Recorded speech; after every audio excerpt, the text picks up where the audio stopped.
Not yet. Not yet, and I think we might go throughout the entire season without seeing them. We did that with Garden Terror, and we've also done that with Blackheart's Bay at OGN seasons before, so would not be a shocker, but not the big fan favorite maps here, or rather the player favorite maps. Maybe a fan favorite, but we're starting up on Spider. Raven, if given the choice, usually prioritizes Cursed Hollow. Go figure, the Raven team. But it's going to be their first pick on red side. And we just had a Tomb of the Spider Queen map. We'll see if this one turns out differently. I imagine that this is going to be a closer game than what we saw with MVP Black. Volstad draws first ban. Bit curious to see that on this smaller map. Yeah, on Spider Queens, it is not the most common first ban, of course, but still, we saw Socket playing that Volstad, making a huge play, gusting over the entire Spring Mixtape last game. So it does make sense, and Volstad does have global. It is not the biggest map, as we said before. Still worth a ban. And maybe they want to just take away Zeratul in that sense. They very well may just grab Vala for themselves. Taking away Zeratul would be smart. We've seen Good, as I highlighted earlier, as one of the better Zeratul players in this tournament. Good, Kyocha, really showcasing the power of the hero in the right hands. Good, you know, paired with a Diablo, in this case it was Hooligan. Hooligan Good did a very, very good job of, you know, timing the APOC Void Prison combos really, really effectively. So I imagine that that's something that Raven is thinking about right now. When you look at their list, though, H82, not really a Zeratul player, so you got to put him off his comfort zone if you take Zeratul this early. So I feel like if you want to just play this standard, you just pick up the Vala here. You've still got Tassadar and Ariel available to follow it up. And they're going to take Varian instead, interestingly enough. A soft counter to Zeratul. Yeah, still very strong pick, as we saw the entire day. Varian just highly prioritized in Korean draft right now. And GG, now it's their turn. They have the choice. Just other than Varian, they can even grab Ragnaros from the beginning. It is going to be Tychus and Malfurion. Tychus is really going up the list right now. And he's just got such good consistent damage. He's got solid wave clear. Not within the higher tier teams in HGC Korea, but within the mid and the lower teams right now. Yeah. I have to say, I was really impressed with Reset's Tychus today. He made Li Ming look like a bad pick just because he was dodging skill shots repeatedly with his run and gun. We'll see what comes out next year for Raven, as of course they're looking to grab some damage of their own.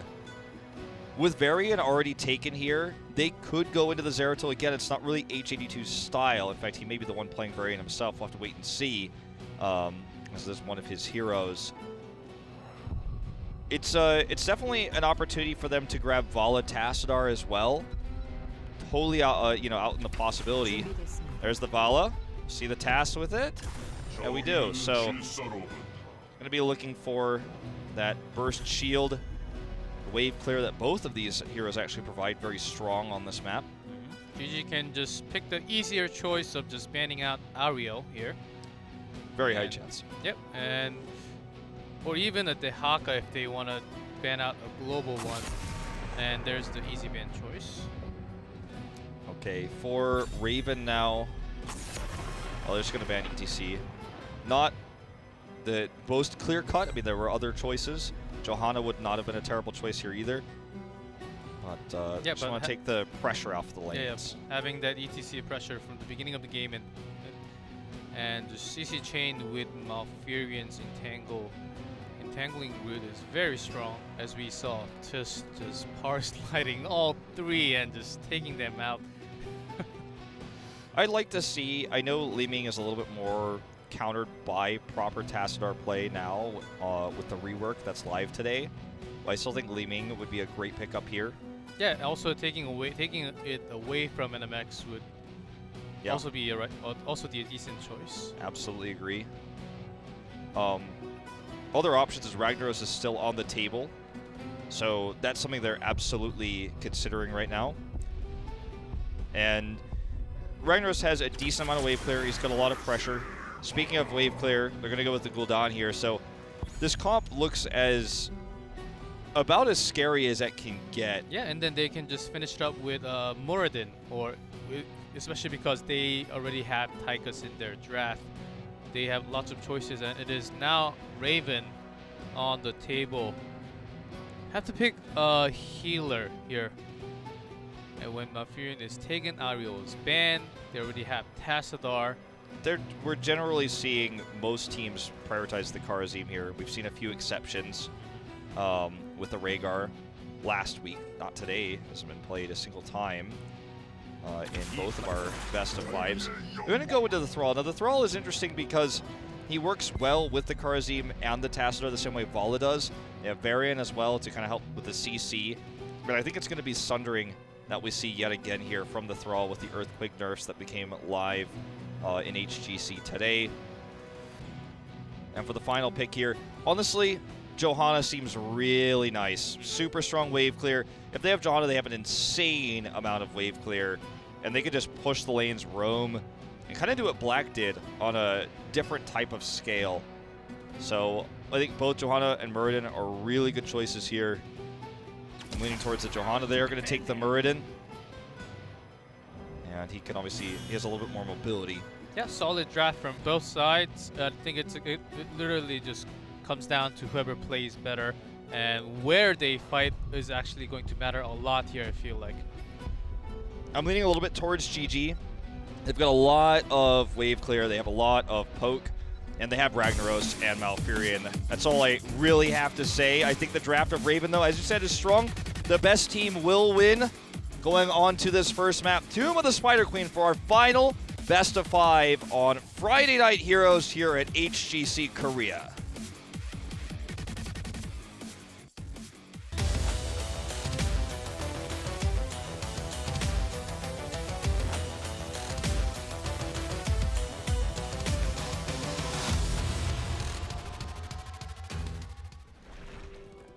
In blue, good game. BDG on Tychus, Jaehyun on Malfurion, good on Ragnaros, Hooligan on Muradin, and Ujay on Gul'dan.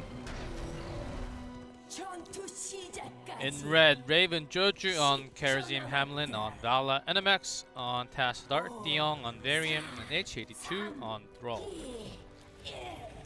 So, H82 on the Thrall, one of his favorites. That Illidan and the Ragnaros. We have seen him play Varian as well in that when the situation calls for it, but we watch him in the top lane. He usually wins the lane really hard, but sometimes he gets punished because he's pushing the lane so hard, trying to get structural damage done that he gets ganked. Speaking of H82 here, he gets very low, and it's going to be a 1-for-1 trade. Can they get a second? Hooligan is slowed here by NMX. And NMX also tried to do some more damage, but just shifts away. Both teams just taking 1-1. Not much, but this is actually a little bit more significant as they had to. He was coming down to get some EXP from the bot lane. Looks like they're gonna miss a tiny bit of it. Yep. Top lane should get cleared with no EXP missed. Frag going up there right away. So just a slight EXP lead right now for good game with that extra kill. I've always wondered, why does both teams always go into the middle lane at the beginning of the game and fight just to see who is stronger at the time? Honestly, I think it's something that we're going to see fade away. If you look at the top teams in Korea right now, you notice they usually just go and push a wall. Especially when they have Sylvanas or something. Yeah, or Zarya, or basically anything that is strong for that. So I think this is going to be something that fades away in the future.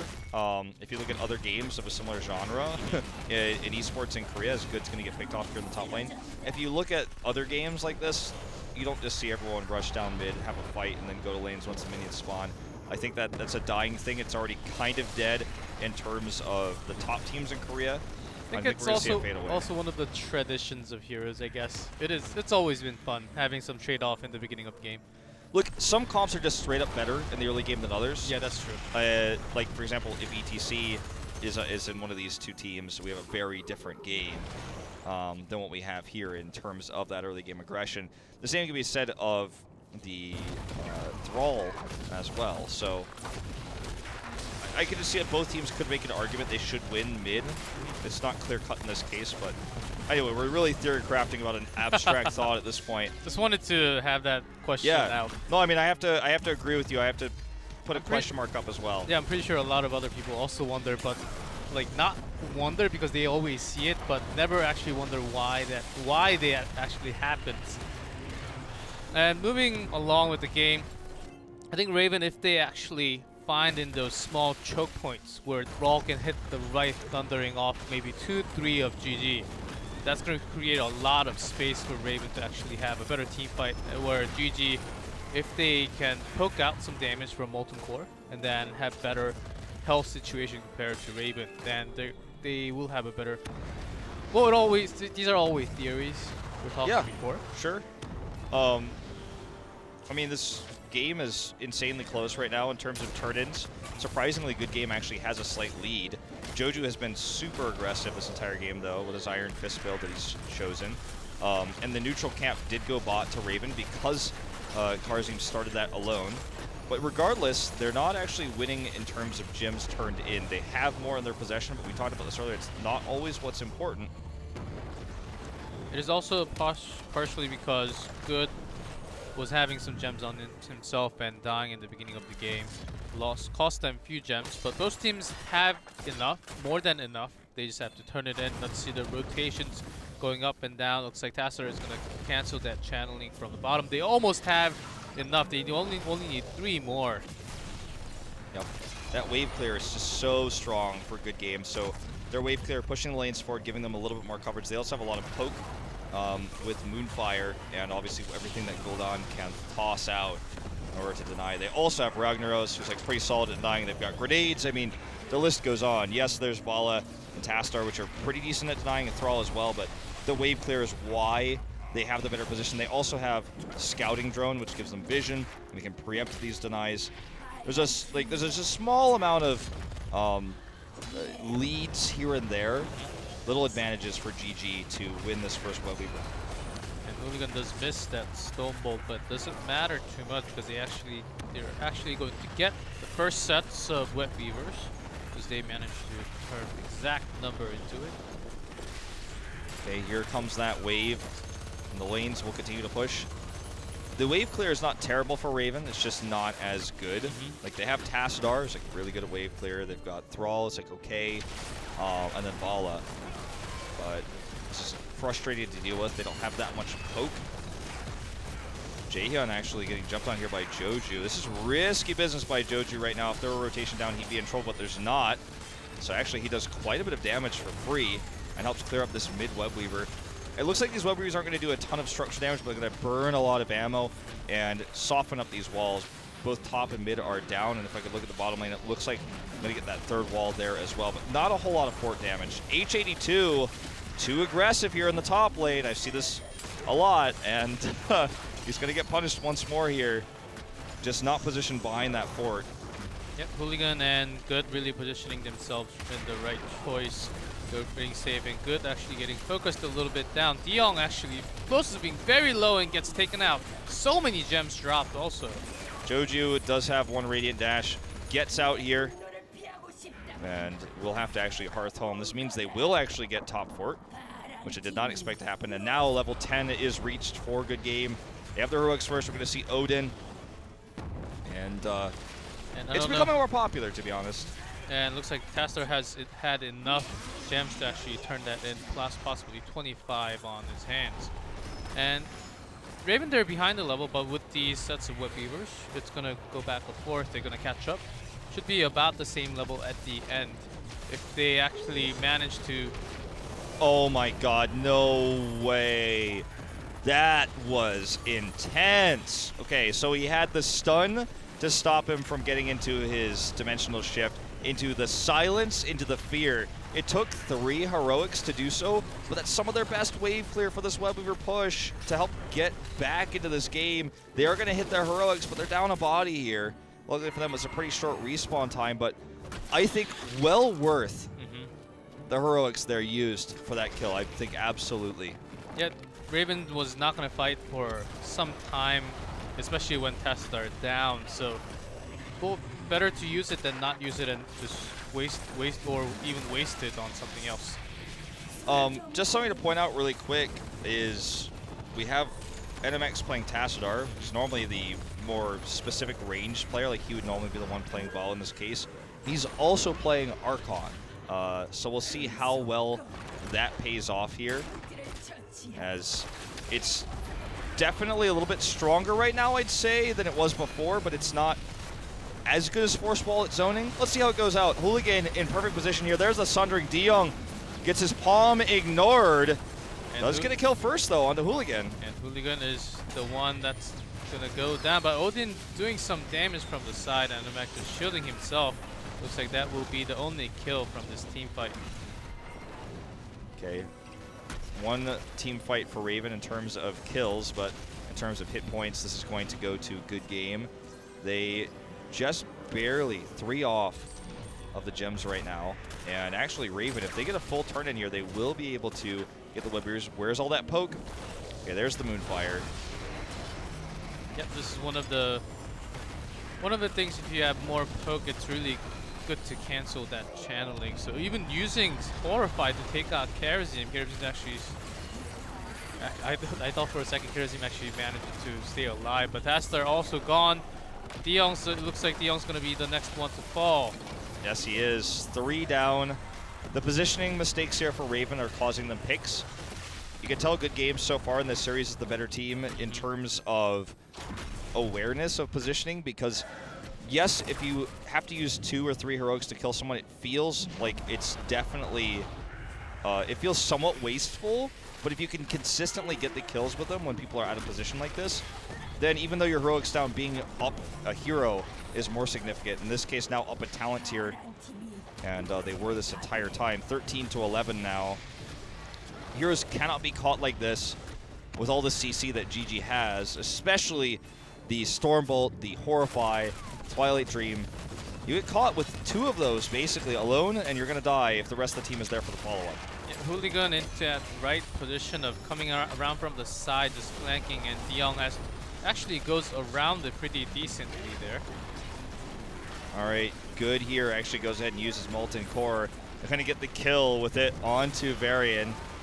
14 to 12 now. Still looking for that level 13 is Raven, but Webweavers are against them. This keep wall is going to go down. The Webweaver in mid, still over half health. And don't forget the bottom one is pushing with more than half health as well. They may get 16 off of this turn in. They're going to get this healing fountain. And Rag is pushing bot. This is looking pretty bad for Raven G-Clef. Yep, Raven really needs to... They can't wait, and they kind of have to wait for 13 to hit the same talent. And it looks like Tychus is taunted for the moment, but silenced right away. Great job, Jaehyun, on that team fight. And then Thundering to connect, but not really. Actually, Tychus actually blows up right there. Well, the Horrify here is decent, but they're down a body now. And that Sundering really turned things around. Really well done by HGC. Looks like Ujay is going to fall. He's going to be the next one. Or will he? Yes, he will eventually. Good being very aggressive here. They're buying a lot of time, Good Game is, for this bottom Webweaver to damage the keep, because they don't secure the kill. I don't know if it's worth it.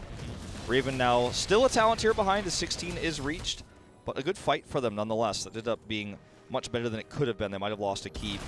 And Good Game is just going to lick their wounds, take this bruiser camp. Had Raven tried to capitalize on this immediately, they may have tried to boss. It's such a tough call to make, though, when you're down a talent tier like that with short respawn timers. Yep, and they, of course, managed to turn in is enough for the second set of Webweaver for them. But that was the timing they should have went in, and they made that choice and actually executed pretty well, so they were able to win team fight. And Hamlin, you gotta be careful when you cart back home. If you get caught, you're dead. Yep, you're dead.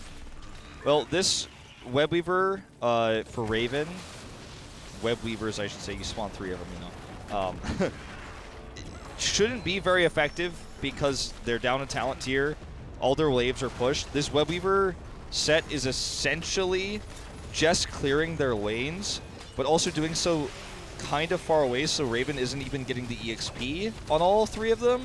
In fact, only getting EXP in 1 lane of the 3 for a lot of gems, so they're not going to hit 16 off of this.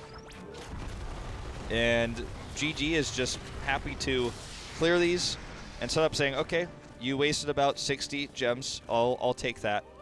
It wasn't a bad move by Raven, but they just couldn't find any value from it.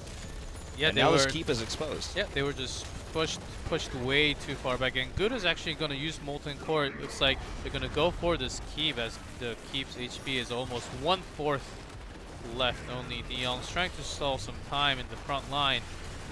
He has his banner coming up here, not level 16 just yet. That's only PTR. So at least he's got that going for him, because that is pretty strong. It's going to help them defend this, but the keep goes down. They don't lose anybody, but it's frustrating. The top Web Weaver gets a fort, which gives them a little bit of EXP, but remember, they basically lost several waves of EXP while that was happening because they had to stay and defend, which means they're not getting 16. Their bot keep is down to half health. They lost the well there. This Bruiser camp should relieve some of that pressure, and finally they have 16, so they're going to try to look for a fight here, even on talent tiers. Yeah, both teams does not have enough gems to turn in, and actually De Jong gets caught so low, even horrified. But Palm, perfect Palm to save him, but he does end up blowing at the end. Yeah, it doesn't look like it's going to matter. The Palm so perfectly timed, but he just didn't have anything to do to escape afterwards. And the several low health members of Raven will escape for the time being, but GG almost has enough for another turn-in. They're trying to push level 20 here. They might just go take the neutral siege camp to help secure this turn-in, as they're all kind of rotating down to this location. Just 2 off right now, and Raven turtling back, trying to keep the lanes not too pushed in, trying to just soak EXP. They know that they're likely going to have to give away a turn-in, but I feel like they should try to fight for it instead of just simply letting it go, because it's maybe one of the last fights they have on even talent tiers. And the last chance they have may be coming very soon, because GG is about to hit 19 soon, and also 20 right after.